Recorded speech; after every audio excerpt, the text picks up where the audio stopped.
नमस्कार प्यारे साथियों, मैं तापस स्वागत करता हूं आपको अपने चैनल रिल्मो वाला पे। प्यारे साथियों, आज हम लोग देखेंगे वेद व उत्तरकालीन अन्य ग्रंथ, यानी चारों वेद देखेंगे, महाभारत देखेंगे, पुराण देखेंगे और इनसे रिलेटेड अन्य फेमस जो है ग्रंथ, उनके बारे में डिटेल से चर्चा करेंगे, जो कि सभी एग्जाम की दृष्टि से बहुत ही इंपॉर्टेंट रहेगा। प्यारे साथियों, क्लास को स्टार्ट करेंगे तो पहला इंपॉर्टेंट पॉइंट दिया गया है कि वेद एवं अन्य उत्तरकालीन ग्रंथ है। भारत का सबसे प्राचीन धर्म ग्रंथ वेद है। वेद का अर्थ संभवता ज्ञान प्राप्त करने से है। इन्हें जो है संहिता व श्रुति भी कहा जाता है। उत्तर वैदिक काल का इतिहास मुख्यतः वेदों ग्रंथों पर आधारित है, जिनकी रचना हम लोगों ने यानी ऋग वैदिक काल के बाद उत्तर वैदिक काल में हुई है। सभी धार्मिक ग्रंथों, जिन्हें उत्तर वैदिक ग्रंथ भी कहा जाता है, की रचना जो है उत्तरी गंगा के मैदान में लगभग 1000 से 500 ईसा पूर्व मानी जाती है। अगला पॉइंट दिया गया है कि उत्तर वैदिक काल में सामवेद, यजुर्वेद, अथर्ववेद व ब्राह्मण ग्रंथों, अरण्यों एवं उपनिषदों की रचना हुई। इसमें से जो है सबसे प्राचीन वेद ऋग्वेद तथा सबसे नवीनतम वेद जो है अथर्ववेद को माना गया है। अगला पॉइंट दिया गया है कि वेद मंत्रों के समूह को सूक्त कहा जाता है, जिसमें से एक दैवतत्व तथा एकार्थ का ही प्रतिपादन रहता है। अगला पॉइंट दिया गया है कि ऋग्वेद संहिता सबसे पुराना वैदिक ग्रंथ है। प्रारंभिक वैदिक ग्रंथ काल यानी सर्वाधिक वर्णन मिलता है। नेक्स्ट पॉइंट दिया गया है प्रारंभिक काल में एक वेद यानी ऋग्वेद था और एक ही वेद में अनेक रचनाएं थी, जो कि वेद सूत्र कहलाते थे। नेक्स्ट पॉइंट दिया गया है कि ऋग्वेद के सूक्तों को गाया जा सके, इस उद्देश्य से ऋग्वेद के सूक्तों को चुनकर इसे जो है लयबद्ध किया गया और एक संशोधित संग्रह का उदय हुआ, जिससे कि सामवेद कहा जाने लगा। यानी जो है ऋग्वेद में जो सूक्तों का निर्माण हुआ था, उसमें जो गाए जाने वाले पद थे, उनको एक अलग ग्रंथ बनाया गया, जिसको हम लोग सामवेद के नाम से जानते हैं। अगला पॉइंट दिया गया है कि उत्तर वैदिक काल में 2 और संकलन तैयार किए गए, जिन्हें हम यजुर संहिता व अथर्व संहिता के नाम से भी जाना जाता है। अगला पॉइंट दिया गया है कि वेदों को 4 भागों में विभाजित करने का श्रेय जो है महर्षि कृष्ण द्वैपायन को दिया जाता है। वेदों का व्यास यानी विभाग करने का कारण इनका नाम वेद व्यास पड़ा, यानी वेद व्यास पड़ा। वेद और उसमें का सूक्त, उसमें का प्रथम दृष्टा या अध्यता या उपवेद, उसमें का उपवेद क्या है। ऋग्वेद में जो है 1028 सूक्त हैं। इसके जो प्रथम दृष्टा थे उनका नाम पैल था और इसके अध्यता थे होत और इसका उपवेद था आयुर्वेद। अगला दिया गया है यजुर्वेद में भी 1028 मंत्र हैं। इसके जो है प्रथम दृष्टा थे वैश्म्यपायन और इसके जो अध्येता थे ये अध्यौर्य थे और इसका जो है उपवेद हो जाएगा धनुर्वेद।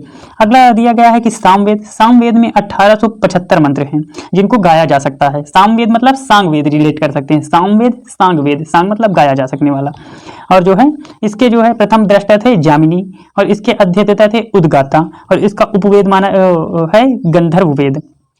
अथर्ववेद को में जो है 6000 मंत्र हैं। इसके जो है प्रथम दृष्टा सुमंतु को माना जाता है और इसके अध्येता जो है ब्रह्म है और इसके जो है उपवेद है शिल्पवेद। प्यारे साथियों, ये वेद को अब हम लोग डिटेल में देखेंगे।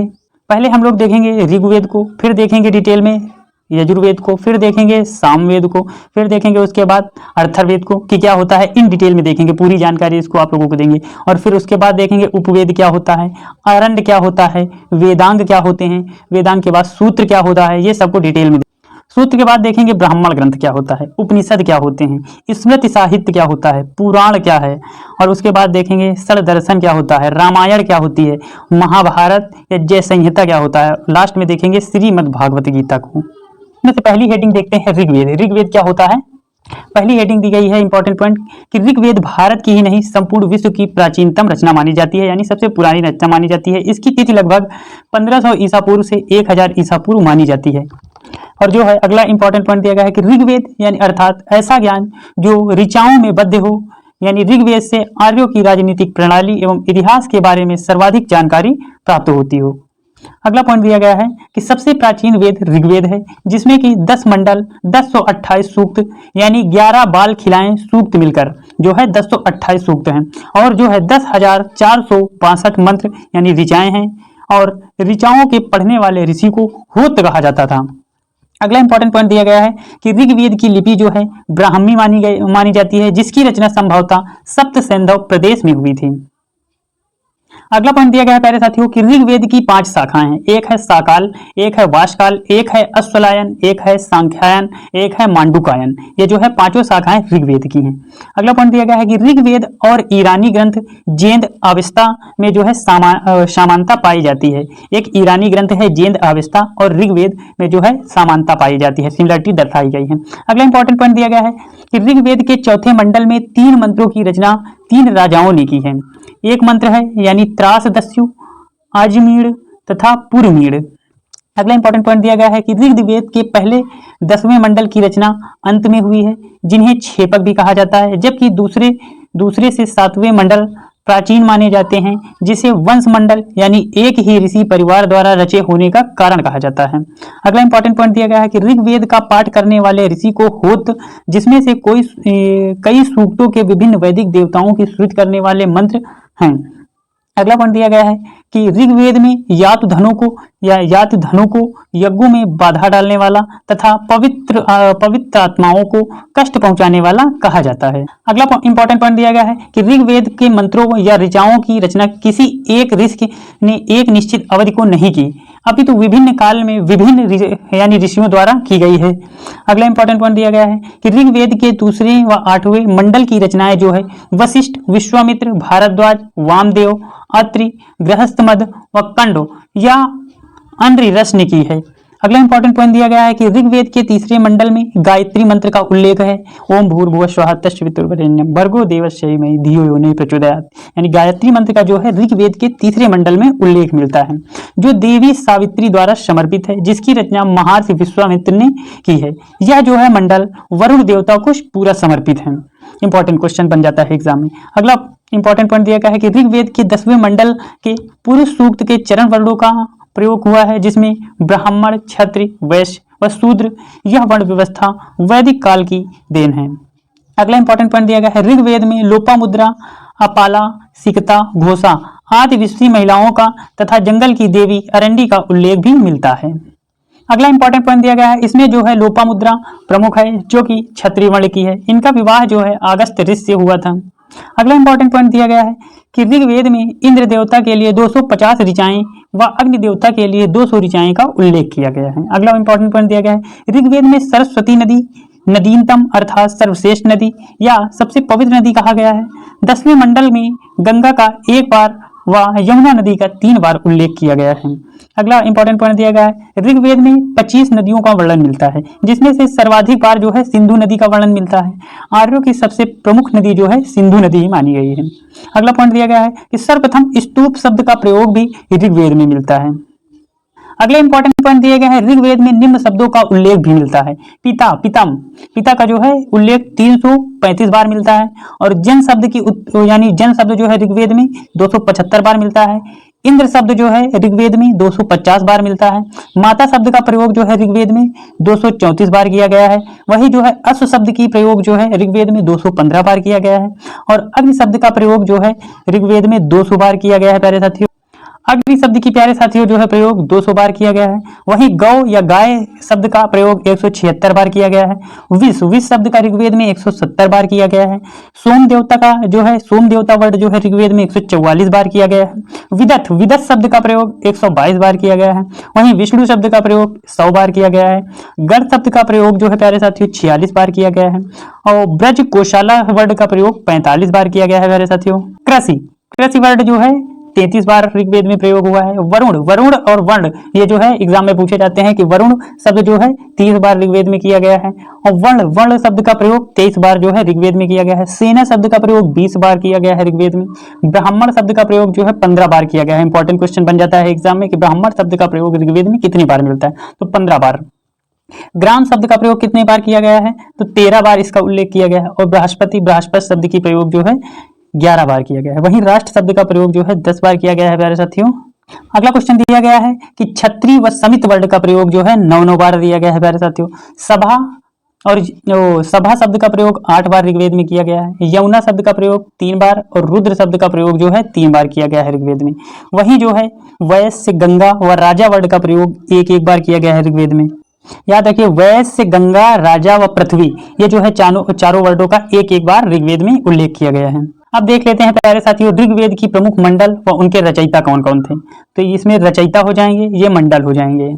तो द्वितीय जो है रचयिता ये थे ग्रसमद भार्गव, और तृतीय रचयिता थे विश्वामित्र, यानी जिन्होंने गायत्री मंत्र का उल्लेख किया। और चौथे मंडल के थे रचयिता वामदेव, जिनको कृषि संबंधी प्रक्रिया ज्ञान था। और पांचवें मंडल के रचयिता थे अत्रि, और छठा मंडल के रचयिता थे भारद्वाज। वहीं सातवां मंडल के रचयिता थे वशिष्ठ, गुरु वशिष्ठ। और अगला दिया गया है कि आठवां मंडल के रचयिता थे कंड व ऋषि या अंगिरस। नवा मंडल के रचयिता थे यानी पवमान अंगिरा, जिन्होंने सोम का वर्णन किया। और 10वें मंडल के रचयिता थे शूद्र सूक्तियां महासूक्ति। ग्रंथ देखते हैं, वेद देखते हैं यजुर्वेद। यजुर्वेद की इंपॉर्टेंट जितनी खासियां हैं जो एग्जाम की दृष्टि से इंपॉर्टेंट है उसको देखने वाले हैं। यजुर यानी यजुस शब्द का अर्थ होता है यज्ञ, और यजुर्वेद संबंध मूलतः कर्म कांड से है। इसकी रचना जो है कुरुक्षेत्र से मानी जाती है। अगला इंपॉर्टेंट पॉइंट दिया गया है कि इस वेद में अनेक प्रकार के यज्ञ व हवन को संपन्न करने की गतिविधियों का उल्लेख मिलता है। यह वेद जो है गद्य तथा पद्य दोनों में लिखा गया है। अगला इंपॉर्टेंट पॉइंट दिया गया है यजुर्वेद दो भागों में विभाजित है। एक को कृष्ण यजुर्वेद कहते हैं, कृष्ण यजुर्वेद व शुक्ल यजुर्वेद, जिसमें से कृष्ण यजुर्वेद की रचना गद्य व शुक्ल यजुर्वेद की रचना जो है पद्य में की गई है। यानी यजुर्वेद को दो भागों में बांटा गया है, एक है कृष्ण यजुर्वेद, एक है शुक्ल यजुर्वेद। यानी और जो है कृष्ण यजुर्वेद को गद्य में लिखा गया है और जो है शुक्ल यजुर्वेद को पद्य में लिखा गया है।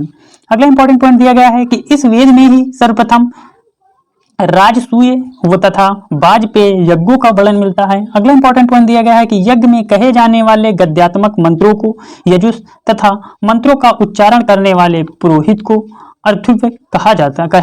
अगला इंपॉर्टेंट पॉइंट दिया गया है कि यजुर्वेद में हाथियों को पालने का उल्लेख है तथा कृषि व सिंचाई का भी उल्लेख मिलता है। अगला इंपॉर्टेंट पॉइंट दिया गया है कि यजुर्वेद का अंतिम अध्याय ईश्वावास उपनिषद है, जिसका संबंध जो है आध्यात्मिक चिंतन से है।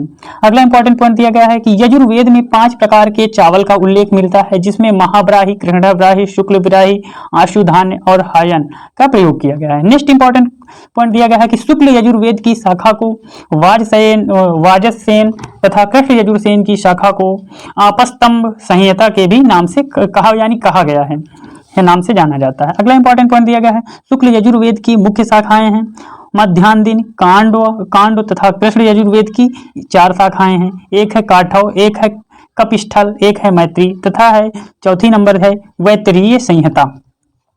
अगला महत्वपूर्ण वेद दिया गया है सामवेद या सांगवेद, यानी गाए जाने वाला वेद। साम यानी समन धातु से निकाला है, जिसका अर्थ होता है लय या ताल। इस प्रकार सामवेद से तात्पर्य उस ग्रंथ से है जिसकी मंत्र गाए जा सकने वाले हैं और जो संगीतमय हैं, यानी गाकर सुनाए जा सकने वाले हैं। सामवेद में संकलित मंत्रों को देवताओं की स्तुति के समय गाया जाता था। अगला इंपॉर्टेंट पॉइंट दिया गया है कि सामवेद में कुल जो है 1875 ऋचाएं हैं, जिनमें से 99 ऋचाएं मूल हैं, जबकि शेष जो है ऋग्वेद से ली गई हैं। अगला इंपॉर्टेंट पॉइंट दिया गया है कि सामवेद का प्रथम दृष्टा वेद व्यास के शिष्य जैमिनी को माना जाता है। अगला पॉइंट दिया गया है कि सामवेद में मंत्रों का गायन करने वाले पुरोहित का उद्गाता कहा जाता है और वेद गान में केवल 3 स्वरों के प्रयोग का उल्लेख जो है उदात्त यानी अनुदात्त तथा स्वरित कहलाते हैं। अगला इंपॉर्टेंट पॉइंट दिया गया है कि सामवेद की 3 महत्वपूर्ण शाखाएं हैं। एक का नाम है कौथमी, दूसरे का नाम है जामिनीय एवं राणायनीय। ये 3 शाखाएं सामवेद की हैं। एक है कौथमी, एक है जैमिनी और तीसरी नंबर है राणायनीय। अगला इंपॉर्टेंट पॉइंट दिया गया है सामवेद का प्रमुख देवता जो है सविता या सूर्य है। इसमें से मुख्यतः सूर्य की स्तुति के मंत्र हैं। इंद्र, सोम का भी इसी में उल्लेख किया गया है। अगला पॉइंट दिया गया है भारतीय संगीत के इतिहास के क्षेत्र में सामवेद का महत्वपूर्ण योगदान रहा है। इसे जो है भारतीय संगीत का जनक माना जाता है। लगभग 1700 ईसा पूर्व में रचित प्रथम 3 वेद यानी ऋग्वेद, सामवेद, यजुर्वेद के संयुक्त रूप में त्रिय या वेदवीय कहा जाता है। अगला इंपॉर्टेंट वेद है 4 नंबर का अथर्ववेद। इसको हम लोग जो है सबसे नवीनतम वेद के रूप में जानते हैं, तो इसके बारे में जानते हैं। अथर्ववेद सबसे नवीनतम वेद कहा जाता है। इस वेद की रचना सबसे बाद में हुई थी, जिसे ब्रह्मवेद भी कहते हैं, ब्रह्मवेद कहते हैं। इसकी रचना लगभग 1000 ईसा पूर्व का माना जाता है। इसमें जो है 20 अध्याय हैं, 731 सूक्त हैं और 6000 मंत्र हैं। मंत्रों का उच्चारण करने वाले को इसमें जो है पुरोहित तथा ब्रह्म कहा जाता है, पुरोहित को ब्रह्म कहा जाता है।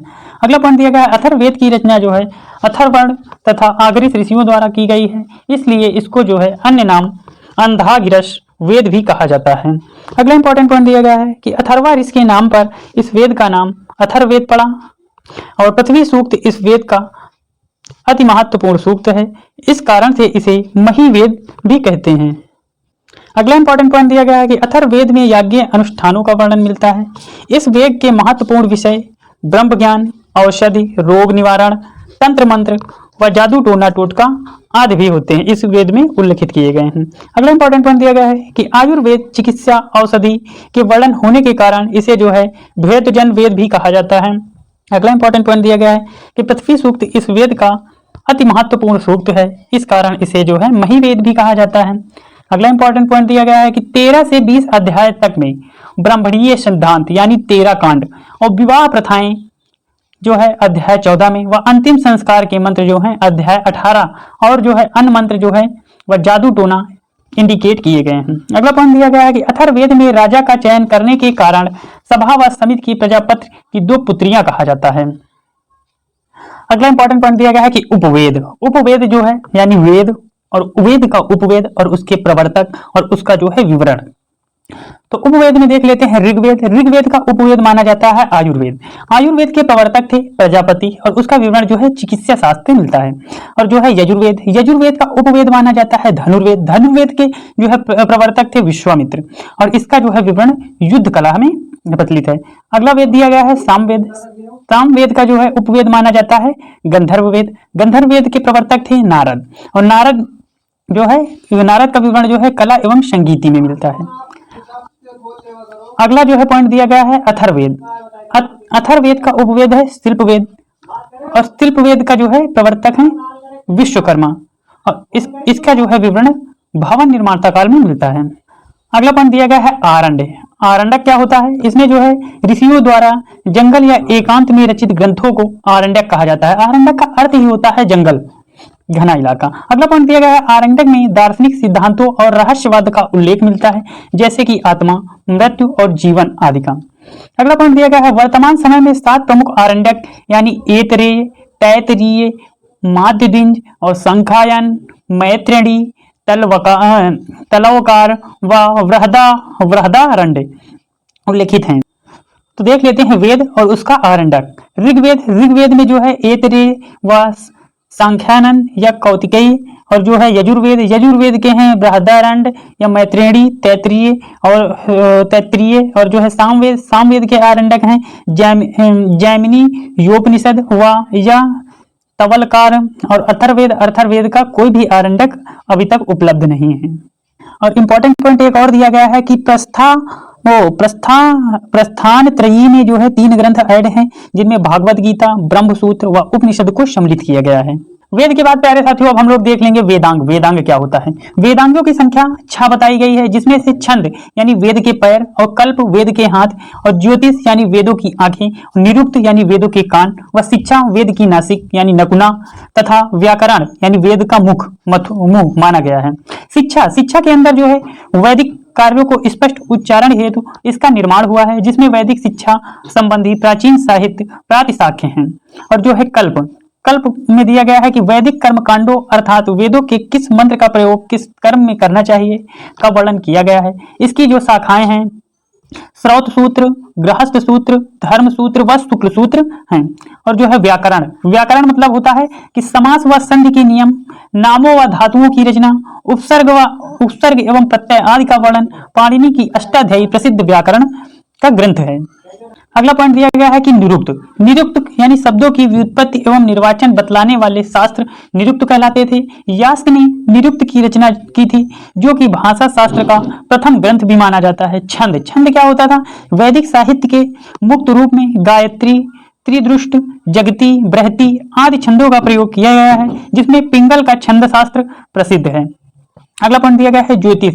इसमें से ज्योतिष शास्त्र के विकास को दिखाया गया है। इसमें प्राचीनतम आचार्य यानी लगध मुनि है और शुक्ल सूत्र ज्यामितीय गठन से संबंधित रचना है। अब देख लेते हैं प्यारे साथियों वेदांग और उनके जो है प्राचीनतम ग्रंथ, उनके ग्रंथ और उनके प्रवर्तक कौन थे। तो वेदांग में हो जाएगा शिक्षा के जो है प्राचीनतम ग्रंथ था ध्वनि शास्त्र, जिसका ग्रंथ हो जाएगा ऋत और इसके प्रवर्तक थे शौनक। अगला दिया गया है वेदांग की कल्प सूत्र। कल्प सूत्र का प्राचीनतम ग्रंथ था धार्मिक आचार शास्त्र। इसमें के ग्रंथ हैं सौत सूत्र, ग्रह सूत्र, धर्म सूत्र व शुक्ल सूत्र। इसमें के प्रवर्तक हो जाएंगे अश्वलायन, बौधायन। अगला पॉइंट दिया गया है कि वेदांग का कि ज्योतिष इसके जो है प्राचीनतम ग्रंथ हो जाएगा खगोल विज्ञान, और इसका जो है ग्रंथ हो जाएगा वेदांग ज्योतिष। इसके प्रवर्तक थे लगध मुनि।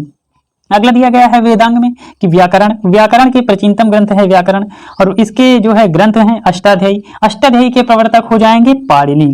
अगला पॉइंट दिया गया है निरुक्त। निरुक्त के जो है प्राचीनतम ग्रंथ माना जाता है व्युत्पत्ति शास्त्र, और इसका ग्रंथ माना जाता है निरुक्त। निरुक्त के जो है प्रवर्तक हो जाएंगे महर्षि यास्क।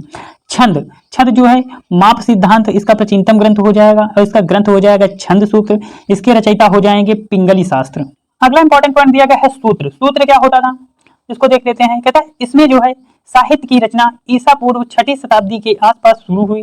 सूत्र ग्रंथों को कल्प कहा जाता है। ऐसे सूत्र जिसमें विधि और नियमों का प्रतिपादन किया गया है कल्प सूत्र कहलाते हैं। ये 4 प्रकार के होते हैं। एक होता है सौत सूत्र, यज्ञ संबंधी नियमों का उल्लेख, और एक होता है गृह सूत्र, मनुष्यों को लौकिक व परलौकिक कर्तव्यों से संबंधित। एक होता है धर्म सूत्र, जिसमें धार्मिक, सामाजिक व राजनीतिक कर्तव्यों का उल्लेख मिलता है। एक होता था शुक्ल सूत्र, इसमें जो है यज्ञीय देवियों को नापने, उसके स्थान चयन का निर्माण करने आदि का वर्णन मिलता था।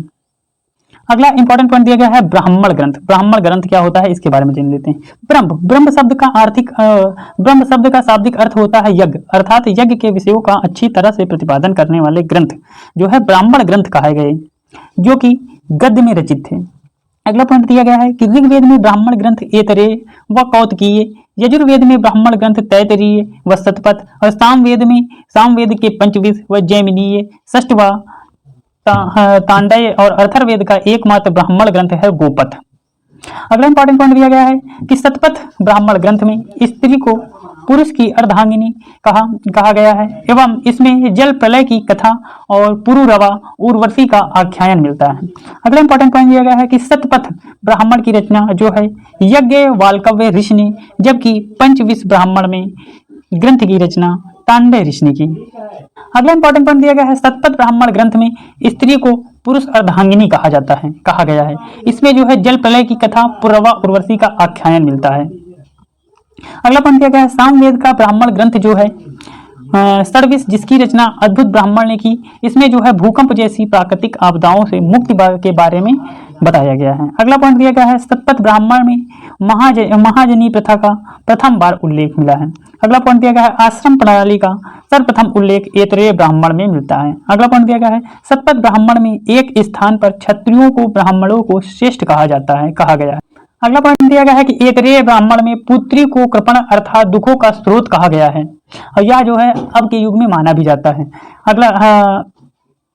अगला दिया गया है कि ओम शब्द का पहली बार उल्लेख कठोपनिषद में किया गया है। अगला पॉइंट दिया गया है शतपथ ब्राह्मण में कृषि की चारों क्रियाओं यानी जुताई, बुआई, कटाई तथा मड़ाई का वर्णन मिलता है। एक तरफ दिया गया है वेद, एक तरफ दिया गया है उसका ब्राह्मण। ऋग्वेद के ब्राह्मण ग्रंथ थे ऐतरेय, सांख्यायन व कौशितकी ब्राह्मण। अगला वेद दिया गया है शुक्ल यजुर्वेद के थे शतपथ ब्राह्मण। अगला था कृष्ण यजुर्वेद। ये दोनों जो है यजुर्वेद के भाग हैं, एक शुक्ल यजुर्वेद, एक है कृष्ण यजुर्वेद। तो कृष्ण यजुर्वेद के हो जाएंगे तैत्तिरीय ब्राह्मण। सामवेद के हैं पंचविंश या तांडय, और एक है षष्ठविंश या साम विधान, वंश, मंत्र, जैमिनीय। अर्थर्वेद के एक ब्राह्मण थे गोपथ ब्राह्मण। अगला दिया गया है ऐतरेय ब्राह्मण में वर्णित शासक प्रणाली। पूर्व जो थी उसे साम्राज्य सम्राट, पश्चिम थे स्वराज व स्वराट, उत्तर में थे वैराज्य विराट, दक्षिण में थे भोज, मध्य देश में राजा। अब प्यारे साथियों देख लेते हैं उपनिषदों के बारे में। उपनिषद को वैदिक काल में अंत में 600 ईसा पूर्व के आसपास उपनिषदों का संकलन हुआ। इन दार्शनिक ग्रंथों में ने सही मत एवं ज्ञान के मूल्यों पर जोर दिया था। अगला इंपॉर्टेंट पॉइंट दिया गया है उपनिषद को वेदांत यानी वेदों का अंत भी कहा जाता है, क्योंकि इसकी रचना वैदिक साहित्य के अंत में हुई थी। अगला इंपॉर्टेंट पॉइंट दिया गया है उपनिषदों की संख्या जो है 108 है। उपनिषदों में स्पष्ट रूप से यज्ञों तथा कर्म कांडों की निंदा की गई है। अगला पॉइंट दिया गया है कि उपनिषद शब्द की व्युत्पत्ति उप का मतलब होता है निकट, नी का मतलब होता है नीचे, और सद का अर्थ होता है बैठो से है, जिसका अर्थ जो होता है गुरु के समीप बैठकर ज्ञान प्राप्त करना। अगला पॉइंट दिया गया है कि विश्व ईश्वर है तथा ईश्वर मेरी आत्मा है। यह दर्शन जो है उपनिषद नामक दार्शनिक ग्रंथ में मिलता है। प्रमुख उपनिषद देख लेते हैं। एक है ईश, केन, कठ, मांडूक, तैतरीय, ऐतरेय, छंदोग, श्वेताश्वर, बृहदारण्य, कौशितकी, मुंडक, प्रश्न, मैत्रेयी आदि ये वेदों से संबंधित उपनिषद हैं। अगला पॉइंट देख लेते हैं। उपनिषद गद्य और पद्य दोनों में संकलित है, जिसमें प्रश्न, मांडूक, केन, तैतरेय, ऐतरेय, छांदोय, ब्रह्मादंड और कौतकीय उपनिषद गद्य में है तथा केन, ईश, कठ व श्वेताश्वर उपनिषद जो है पद्य में लिखे गए हैं। अगला पॉइंट दिया गया है उपनिषदों को भारतीय दर्शन का श्रोता अथवा पिता माना जाता है। अगला पॉइंट दिया गया है कि बृहदारण्य उपनिषद में पुनर्जन्म के सिद्धांतों का पहली बार उल्लेख किया गया। सर्वप्रथम जावालो उपनिषद में 4 आश्रमों यानी ब्रह्मचर्य, गृहस्थ, वानप्रस्थ, संन्यास आदि का वर्णन मिलता है। आश्रम, आयु, कार्य व पुरुषार्थ देख लेते हैं। ब्रह्मचर्य यानी एक मानव जीवन में ब्रह्मचर्य जो है 0 यानी जब से वो पैदा होता है और 0 से 25 वर्ष जब से पैदा होता है, पैदा हो से 25 वर्ष तक जो है ब्रह्मचर्य नाम से जाना गया है, जिसमें वेदों का अध्ययन और इनका कार्य ज्ञान की प्राप्ति, धर्म व ज्ञान अर्जित करना होता था। और गृहस्थ जीवन यानी 25 से 50 वर्ष होती थी, जिसमें भौतिक सुखों को भोग करना था, जिसमें से यानी शादी ब्याह करके लड़के बच्चे पैदा करो, यानी अर्थ व काम के बारे में ध्यान लगाना, काम करो, पैसा अर्जित करो। अगला पॉइंट दिया गया है कि वनप्रस्थ यानी 50 से 75 वर्ष की आयु जो है विरक्त जीवन यानी ईश्वर का ध्यान करो या अध्यात्म ज्ञान प्राप्त करो। और 75 से 100 वर्ष जो है ग्रह त्याग यानी जब 75 से 100 वर्ष में रहो तो ग्रह त्याग करके तपस्या मोक्ष की प्राप्ति के लिए करना शुरू कर दो। ये सब जो है जावालो उपनिषद में दिया गया है प्यारे साथियों। अगला पॉइंट दिया गया है कठोपनिषद में यम यानी नचिकेता संवाद है, जबकि बृहदारण्य उपनिषद में गार्गी यानी याज्ञवल्क्य संवाद का उल्लेख मिलता है। अगला पॉइंट दिया गया है निष्काम यानी कर्म सिद्धांत का प्रथम प्रतिपादन ईशोपनिषद में किया गया है। अगला पॉइंट दिया गया है इस सामवेद संबंधित छांदोग्य उपनिषद में तत्त्वमसि का प्रथम उल्लेख है। अगला पॉइंट है सबसे बड़ा उपनिषद बृहदारण्य को उपनिषद है, जिसमें से अश्वमेध यज्ञ का वर्णन भी मिलता है। नेक्स्ट पॉइंट दिया गया है छंदोपनिषद में देवकी पुत्र कृष्ण तथा श्वेत केतु व उसके पिता का उल्लेख भी मिलता है। नेक्स्ट इंपॉर्टेंट पॉइंट दिया गया है कि भारत का राष्ट्रीय आदर्श वाक्य सत्यमेव जयते मुंडकोपनिषद से लिया गया है। मुंडकोप उपनिषद में शिक्षा के विषयों में वेदांगों को भी शामिल किया गया है। अगला दिया गया है इंपॉर्टेंट पॉइंट कि राजा की उत्पत्ति का सिद्धांत का वर्णन सर्वप्रथम ऐतरेय ब्राह्मण से मिलता है। वेद देख लेते हैं और उसमें उपनिषद देख लेते हैं। ऋग्वेद जो है ऐतरेय उपनिषद, यजुर्वेद वहीं बृहदारण्य को उपनिषद, और शुक्ल युग जो है ईशावास्योपनिषद, वहीं कृष्ण यजुर्वेद जो है तैतरीय उपनिषद, कठोपनिषद व श्वेताश्वरेय उपनिषद व मैत्रेयी उपनिषद, और सामवेद जो है वाष्कल, छांदोय व केनोपनिषद। वहीं देख लेते हैं अथर्ववेद में जो है मुंडकोपनिषद व प्रश्नोनिषेध विकल्प व मुंडकोपनिषद यानी 24 बैलों द्वारा खींचे जाने वाले हल का भी उल्लेख काठक संहिता में मिलता है। अगला ग्रंथ के बारे में देख लेते हैं स्मृति साहित्य। स्मृति साहित्य क्या थी? स्मृति साहित्य की रचना वेदों की रचना के बाद लगभग 500 ईसा पूर्व के लगभग हुई। इसमें मुख्यतः स्मृतियां 18 मानी जाती हैं। स्मृतियों को धार्मिक ग्रंथ नहीं थे बल्कि ऋषियों द्वारा रचित साहित्य थे, जिसमें कई परिस्थितियों को वेद हुए सरल माध्यम का प्रयोग किया गया था, जिससे समाज का मार्गदर्शन हो सके, इसलिए स्मृति साहित्य की रचना की गई थी। स्मृति नाम मुख्यतः उस रचनाकार के नाम पर है, जैसे मनु द्वारा रचित स्मृति मनुस्मृति, और मनुस्मृति सबसे प्राचीन और प्रथम स्मृति है जिसका संबंध जो है नियम कानून से था। अगला पॉइंट दिया गया है स्मृति साहित्य हिंदू धर्म के धर्म ग्रंथों जैसे पुराण, स्मृति व धर्मशास्त्र समूह से है। इसमें जो है वेद या श्रुति नहीं आते हैं। अगला दिया गया है कि धर्मशास्त्र में रामायण, महाभारत, गीता पुराण सम्मिलित हैं, जिसकी रचना लगभग 1000 ईसा पूर्व के बाद हुई। मनुस्मृति युग काल व दूसरी सदी की प्रसिद्ध रचना, जबकि नारद स्मृति गुप्त काल से संबंधित है। अगला पॉइंट दिया गया है कि प्रमुख स्मृतियां यानी मनु, याज्ञवल्क्य, अत्रि, विष्णु, हरित औष्णय, अंगीरा, यम, कात्यायन, बृहस्पति, पराशव, व्यास, दक्ष, गौतम, वरिष्ठ, आप, स्तंभ, संवर्त, शंक्ल, लिखित, देवल, तातप। पुराण, पुराणों के बारे में देख लेते हैं प्यारे साथियों कि पुराण, पुराण का शाब्दिक अर्थ होता है पुराना अथवा प्राचीन। अण, अण शब्द का अर्थ होता है कहना या बतलाना, अर्थात जो अतीत के तथ्यों, सिद्धांतों, शिक्षाओं, नीतियों, नियमों और घटनाओं के विवरण को प्रस्तुत करे उसे हम लोग पुराण कहते हैं। अगला पॉइंट दिया गया है, पुराण स्मृति के अंतर्गत आते हैं जिनकी रचना वेदों के बाद हुई है। अगला पॉइंट दिया गया है, पुराणों के रचनाकार महर्षि लोमहर्ष व उनके पुत्र उगनवा थे। अगला पॉइंट दिया गया है, पुराणों की संख्या 18 है। इनमें सबसे प्राचीन व प्रमाणित पुराण मत्स्य पुराण है। मत्स्य पुराण में विष्णु दशावतार का उल्लेख है। अगला पॉइंट दिया गया है, मत्स्य पुराण में आधन्य सातवाहन वंश यानी विष्णु पुराण में मौर्य वंश, वायु पुराण में गुप्त वंश का वर्णन मिलता है। अगला पॉइंट दिया गया है कि मत्स्य पुराण में आधन्य सातवाहन वंश, विष्णु पुराण में मौर्य वंश और वायु पुराण में गुप्त वंश का वर्णन मिलता है।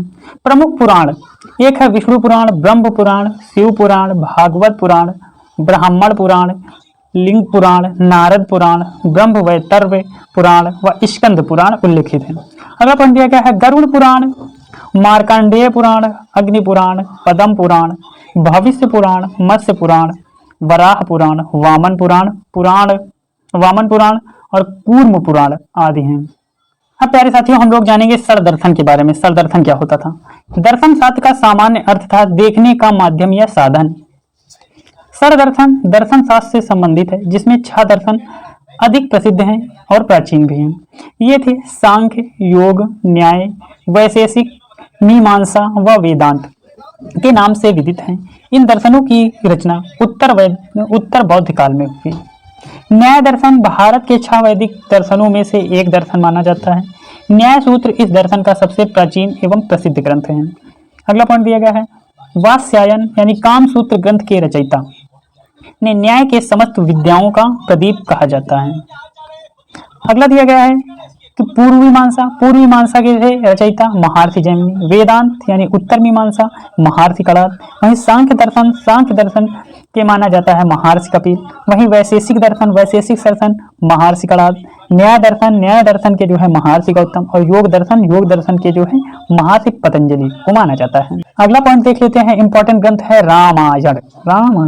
रामायण का एक शास्त्र है जिसका अर्थ विश्लेषित है राम का अयन, जिसका अर्थ होता है राम की यात्रा, जो त्रेता युग से संबंधित है।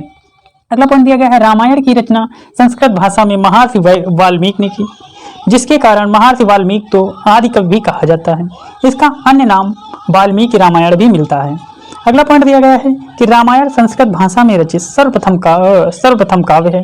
प्रथम काव्य होने के कारण आदि काव्य भी कहा जाता है। रामायण 500 ईसा पूर्व के लगभग लिखी गई थी।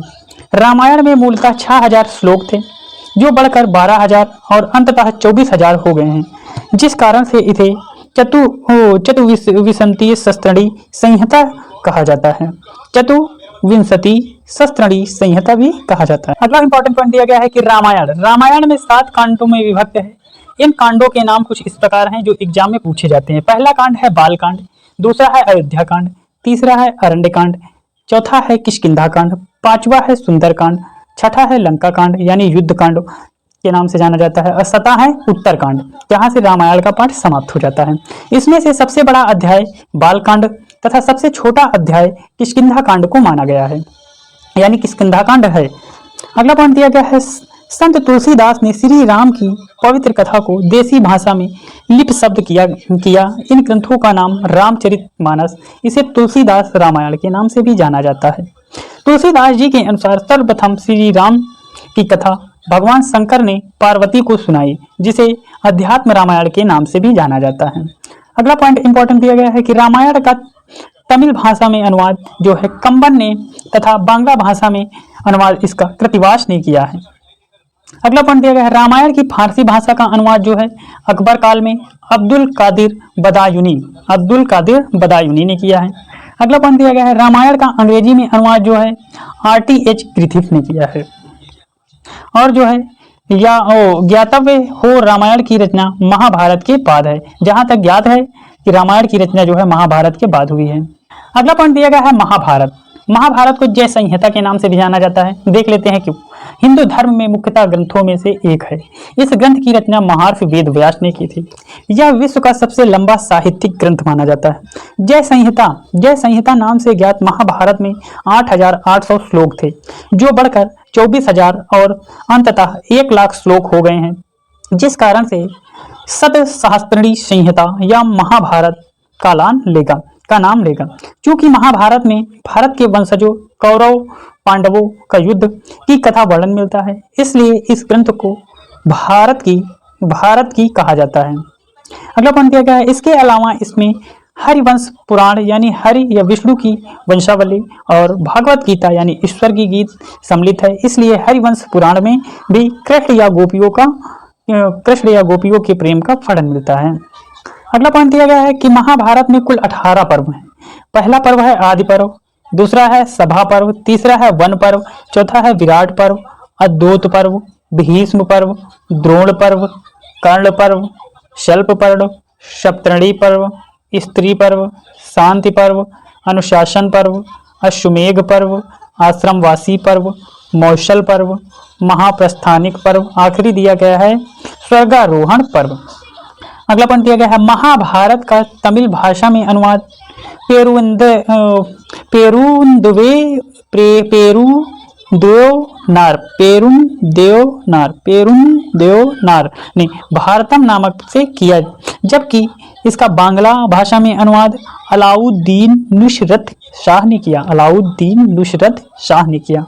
अगला पॉइंट दिया गया है महाभारत का फारसी अनुवाद रजमानामा नाम से बदायूनी व फैजी ने किया है। अगला दिया गया है श्रीमद् भागवत गीता। इसका इंपॉर्टेंट पॉइंट पहला दिया गया है, यह महाभारत का एक अंश है। श्रीमद् भागवत गीता महाभारत का एक अंश है, जिसमें 6वें पर्व यानी भीष्म पर्व से लिया गया है। अगला पॉइंट दिया गया है श्री कृष्ण ने अर्जुन को युद्ध भूमि में जो उपदेश दिए थे, उन उपदेशों में भागवत गीता नामक ग्रंथ से संकलित किया गया। अगला पॉइंट दिया गया, इसमें 18 अध्याय व 700 श्लोक हैं। इसे जो है उपनिषद का सार कहा जाता है। उपनिषदों को गौ या गाय और गीता को उसका दुग्ध कहा जाता है। अगला पॉइंट दिया गया है, इसमें मोक्ष प्राप्ति के लिए 3 मार्ग कर्म, ज्ञान व भक्ति का सुंदर समन्वय है। भक्ति के सिद्धांत में सबसे पहले गीता में ही स्पष्ट रूप से निरूपित किया गया है। अगला पॉइंट दिया गया है, गीता पर टीका लिखने वाले प्रमुख मध्यकालीन विद्वान थे शंकराचार्य, रामानुज, मधुसूदन सरस्वती व संत ज्ञानेश्वर आदि।